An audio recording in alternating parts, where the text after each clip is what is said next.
एक पाकिस्तान का नागरिक पकड़ा गया। पीओके के बालाकोट का रहने वाला है। मोहम्मद आरिफ इसका नाम है।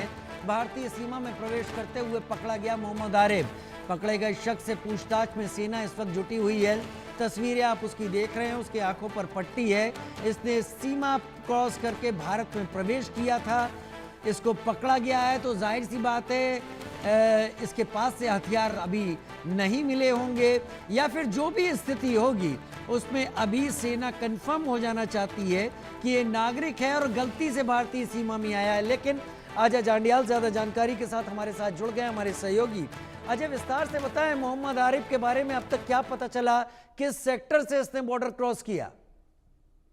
देखिए, दरअसल राजीव, मोहम्मद आरिफ जो है ये पाकिस्तान के कब्जे वाले कश्मीर में जो है बालाकोट का रहने वाला है और बालाकोट पुंछ मेंढर सेक्टर में पड़ता है। वहीं से इसने शायद जो है ये इलाका एलओसी का पार किया और उसके बाद जैसे ही इसको देखा गया कि इस तरफ घुसपैठ की कोशिश कर रहा है तो सेना ने इसे दबोच लिया।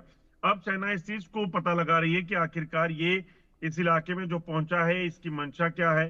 खासतौर पे ऑपरेशन सिंदूर के बाद इसका यहाँ पे आना, इसे बड़ी संजीदगी से सेना और सुरक्षा बल देख रहे हैं ताकि इस चीज को पता लगाया जाए कि ये गलती से यहाँ पहुंचा है या फिर किसी साजिश का हिस्सा है। क्योंकि पाकिस्तानी सेना लगातार धमकियां देकर भारत में आतंकी हमलों और भारत से जंग की बात कर रही है, तो ऐसे में इस चीज की आशंका बनी रहती है कि ऐसे कई जासूस या कई ऐसे टाउट जो होते हैं वो सरहद पार से ऐसे ही घुसपैठ करने की कोशिश करें और जब ये घुसपैठ कर जाएं उसके बाद ये यहाँ पर आकर एक्टिव हो जाएं, यहाँ की जासूसी करने के लिए या फिर आतंकी हमलों के लिए भी। क्योंकि यहाँ पर पहले से आतंकी जो हैं या फिर उनके ओवरग्राउंड वर्कर जो हैं उनकी मदद से हथियार मिलना कोई बहुत बड़ी बात नहीं होती।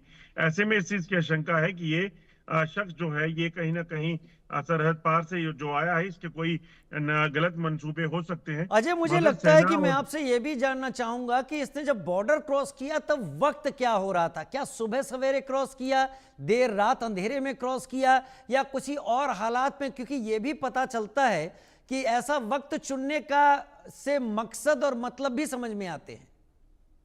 देखिए राजीव, जो जानकारी है कि इसने रात के अंधेरे में बॉर्डर के पास जो है ये दिखा है, जिसके बाद जो है सुरक्षा बलों ने इसे दबोच लिया है। दरअसल अगर आप देखें तो ये पहला वाकया नहीं है। इससे पहले भी कई बार पाकिस्तान या पाकिस्तान के कब्जे वाले कश्मीर से घुसपैठ करके लोग इधर आए हैं। उनमें कई जो है वो मासूम पाए गए, कोई दिमागी उनकी हालत जो है वो खराब थी, उनको वापस सौंप दिया गया, मगर उनमें कई आतंकी भी पाए गए हैं। और इसलिए कहीं ना कहीं पुलिस और सेना इस चीज को पुख्ता कर लेना चाहती है कि ये कोई आतंकी नहीं है या फिर ये कोई जासूस नहीं है।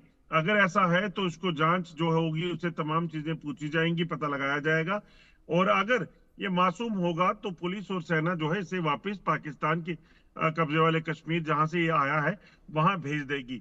मगर जैसा मैंने कहा कि ऑपरेशन सिंदूर के बाद ये पहला मौका है कि कोई पाकिस्तानी घुसपैठिया इस ओर जो है वो आया हो। तो ऐसे में कहीं ना कहीं इस चीज को सबसे पहले सुनिश्चित किया जाएगा कि ये जो शख्स है, ये शख्स जो है यहाँ पर आया है, ये किस मंशा से आया है। बहुत कुछ जानने की अभी ज़रूरत है, उसके बाद ही शायद एजेंसीज क्लियर सिग्नल दे पाएंगी। बहुत धन्यवाद अजय, मेरे साथ जुड़ने के लिए आपका। तस्वीरें मोहम्मद आरिफ की आप इस वक्त देख रहे हैं।